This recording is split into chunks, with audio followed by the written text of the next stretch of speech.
Hello and welcome to the show. We have here probably one of the most anticipated cars for Forza 5, and that is the Corvette C7 Stingray. We here at FailRace loved the previous Corvette, the C6, especially the ZR1 version. We've used that car in many a video, and it was an absolutely fantastic vehicle. So I too was very much looking forward to giving this car a go, and it starts off pretty well. I can appreciate it might not be to everybody's tastes, but I do like the look of this car. I do like the aggressive look of the kind of modern super muscle cars that are around at the moment. I think this is a great looking car. From the back, I like the 4 exhaust in the middle. Reminds me very much of the Callaway Sledgehammer. Not sure if that was intentional, but yeah, it reminds me of that car, and that car was awesome. So that's all good. It does somewhat remind me of a Camaro as well. From just certain angles, it looks like the rear was lifted from a Camaro. I'm not sure if maybe it's just me, but yeah, overall though, the looks of this car from the outside are fantastic. I'm not so much of a fan of the interior though. I don't really like the inside of this car particularly, especially the dashboard. The dashboard annoys me on this one. They've got a big digital display in the middle, and then they've still got analog displays around the side, of which one of them is a speedo that they have a digital bit for as well. Why can you make up your mind? Either have an analog or a digital. Don't put two in it. I don't know. It just feels a bit messy in here. It feels like sort of various ideas were thrown together. I'm not a fan personally of the interior. Again, other people, maybe you'll disagree, maybe you like it, but for me, it's just a little bit tacky in places. And yeah, just kind of the various ideas were sort of thrown together. Now, before we start talking about the performance, don't go comparing this car to the previous Corvette. The one we have in Forza 5 is the C6 ZR1, is the highest tier, if you like, of the previous generation, and as far as I can tell, this is a fairly basic model of the modern Stingray. It's probably the most powerful version they have at the moment, but this certainly isn't a rival for the ZR1. The ZR1 had over 600 horsepower. This thing has 455. It's plenty of power, but it's no match for the ZR1, so there's no point comparing the two of them. Statistically speaking though, this is still a pretty damn good car. 0 to 60 takes 3.8 seconds, 0 to 100 takes 8.7, and it will go on to a top speed of 206 miles an hour. They're all very impressive sort of stats, and when you consider this car costs 65,000 credits, that is an awful lot of value for money. This is an incredibly quick car. It's very hard to go much faster for less. This is very, very, very good value for money on the performance front. And when it comes to the handling, things keep getting better. This is a very nice car to drive. It's an incredibly good car to drive. It's so easy as well. Almost anybody can get in this car and drive it pretty damn quickly. It is very, very forgiving. You know, if you turn into a corner, maybe you're taking a little bit too much speed, maybe you put the power down a bit too early, you will have plenty of time to correct it. You start sliding it, you can gather it up. The brakes are all very good on this thing. Honestly, it's one of the most forgiving cars that I've driven. I wasn't expecting to say that about the Stingray. It's all very sort of calm and sophisticated in many ways. You know, if a Lamborghini or Porsche or Ferrari or Aston Martin drove like this, you really wouldn't be surprised. It's a lovely car to drive.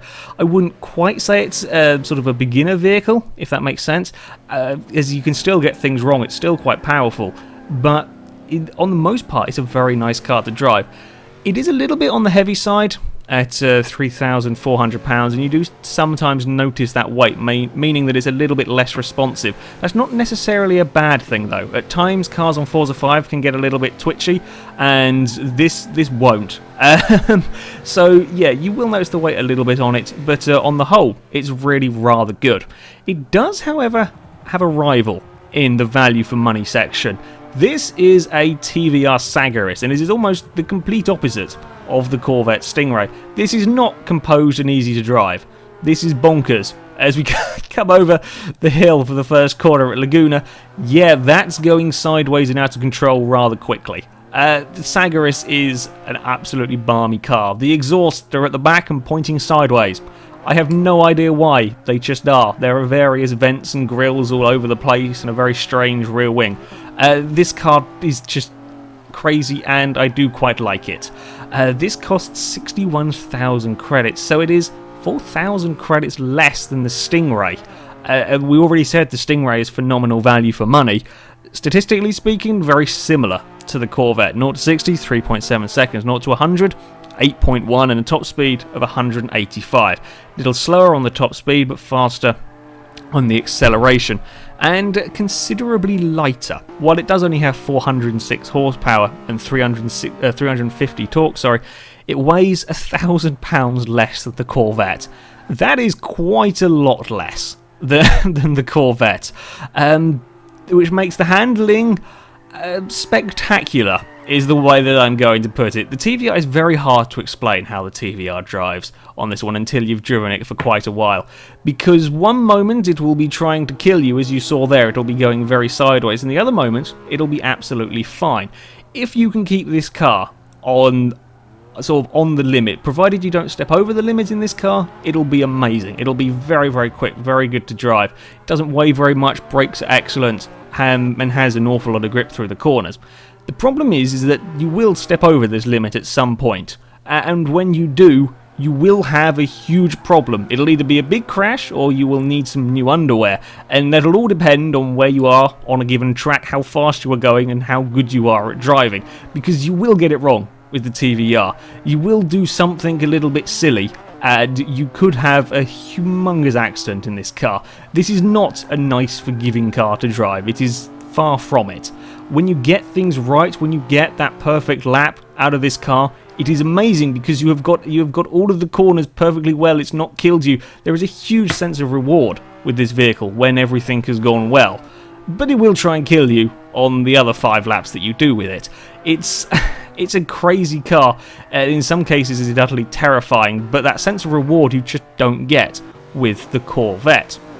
It was time to hand them over though to our tame racing driver and see how quickly he can get them around that track. Now, PI speaking, these two are very even. I think there's about 3 PI difference between them, slightly in favour of the Corvette. Off the line, as I said, the TVR should be slightly faster accelerating. However, I believe it also has quite a bit more wheel spin. So as they came up to the first corner, it was absolutely neck and neck, and around the second corner, things are still very, very close. Slightly going in favour of the TVR. TVR just a little bit quicker on the acceleration. Now it's got that sort of manic wheel spin out of the way. Just that little bit quicker under acceleration as they come up towards the hammerhead now. Both cars still very, very close. Still running a little bit wide on the exit. The TVR starts getting a little bit twitchy and a bit sideways. Corvette's having similar issues on the exit of the hammerhead up towards the follow through. Now I saw a brief patch of blue sky in England. What's going on? TVR is getting sideways, the Corvette's getting sideways. They're both getting twitchy at similar points.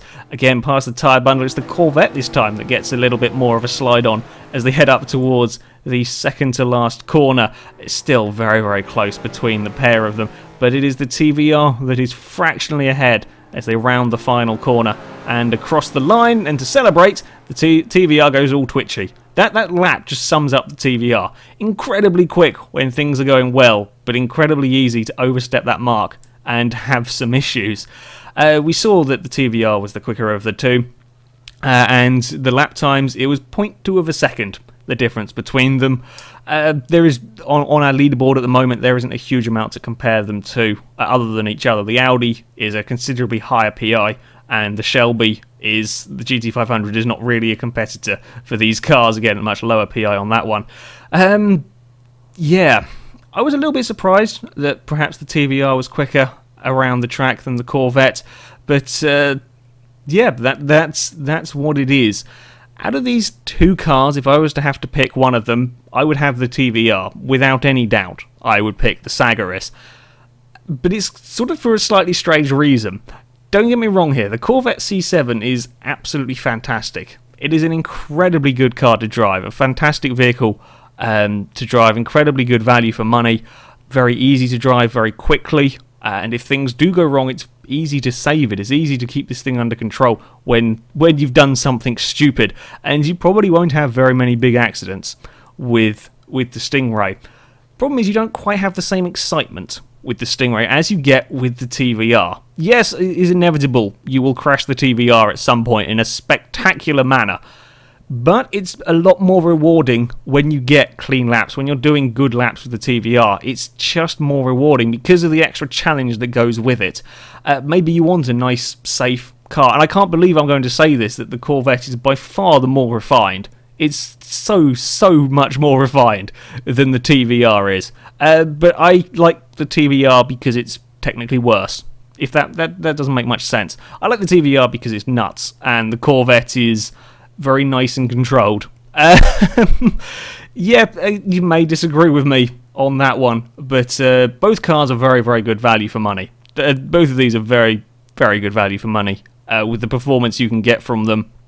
And yeah, let me know in the comments which one you would have, whether people side with me at the TVR or whether you would rather have the C7. You can't go wrong with either of these cars, really. But yeah, I'll be interested to see how that one pans out.